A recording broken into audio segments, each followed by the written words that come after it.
Okay, this can be a relatively short video looking at two Chinese philosophies and then one other Middle Eastern monotheistic religion. So we're looking at Confucianism and Laozi or Taoism, started by the philosopher Laozi on the right, and of course Confucianism by the philosopher Confucius on the left.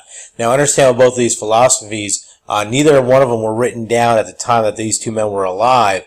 They were passed down through oral tradition and then eventually written down much later. For example, Confucius was said to have lived in the 6th century BCE. However, it was in the 1st century CE when his Analects, his actual belief structure, was laid down. So real quick, some couple big parts about both Confucianism and Taoism, and they're very much in contrast with one another. However, both hold a very moralistic undertone to them to help create some kind of moral fiber within people.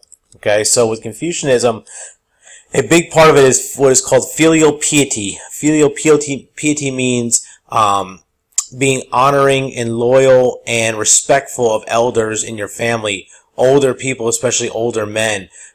If you ever notice with Asian cultures are very, very honorable and very in tune with their elderly and those who are their elders and how to treat them with respect. There's a lot of respect that's given there. Under Confucius, the belief is that if you can respect your elders, you'll eventually learn how to be respected yourself, and you'll have this moralistic undertone of understanding where you came from and what you need to do to get where they are. Another big part of Confucianism is the education process. Especially in China at this time, those who were educated were those who could afford it. The understanding is that if you're educated, you can participate in government, in the bureaucracy of government, and really take some control over what's going on, not just within the entire Chinese area, but also within your little province that you may be from.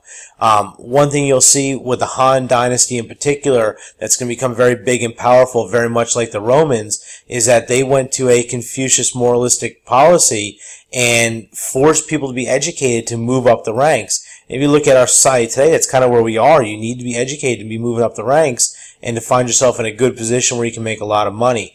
It's very different than Xi Dai's legalism, where he had complete control. There was a centralist idea to that control. Now it's getting more people involved and making sure they're passing tests, and it's a merit-based movement upwards. Okay, and then of course this strengthens the government. If you have people who are educated well enough and who are moral, then the government will be more successful. I think this is why the Han Dynasty will last, almost 400 years, is because their government is strengthened by moral leaders, moral men. And if you lose that morality, you're removed. So Confucianism looks at this idea of understanding your elders, being loyal and being respectful of your elders, understanding the value of education, going through this meritocracy, this merit system to move you through the ranks, and strengthening the government that's beneficial to all the people. Now, on the flip side, you have Taoism. All right, Taoism by Laozi is centered on what is called the Tao, the way. This philosophical idea and the spiritual enlightenment, kind of along the lines of Buddhism, where one goes out and meditates to figure out what is best for him and finding kind of balance within his soul. And that's kind of the way to lead to enlightenment, to clear understanding of the situation around you, of your mind and of your body. Okay? With Laozi, he believed you kind of withdrew yourself into nature. You didn't need to be part of a bigger group. This is something that can be done very much by the individual person. So with this withdrawal, this meditation, you are kind of looking into and introspecting into your own life and own situations to figure out what is best for your own enlightenment. And because of that, there's no concern for education of government. It's all about you. It's very much a individualistic type mentality, but you don't need an education. Your education is through your enlightenment, through your reflection. You don't need the government because it's how you survive and what you do in nature to make you better. Now, this last religion we're going to look at is called Zoroastrianism.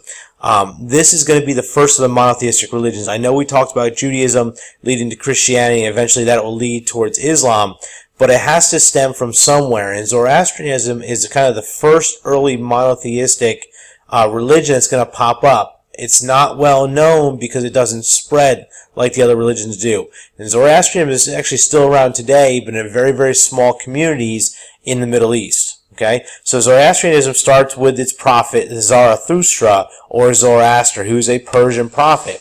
Now, if you remember back what we learned about the Persians, what we know about the Persian Empire is that they were very tolerant of religions. Even though they were polytheistic, they allowed the Jews to survive, and they're going to allow Zoroaster and Zoroastrianists to really kind of take hold as well, too.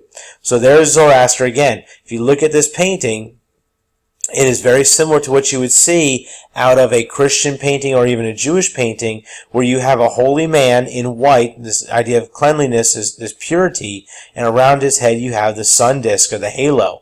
That same idea, the sun disk, comes from the Egyptians and their holy gods. But you have this singular individual person, prophet, talking about a single all-powerful God that's in control of everything.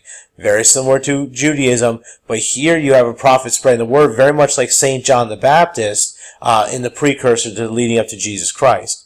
Alright, so here he is, a one all-powerful God. That God is Ahura Mazda. Ahura Mazda is up in the heavens, fighting against the evils down in hell. Alright, in this balance between the two parts of the earth.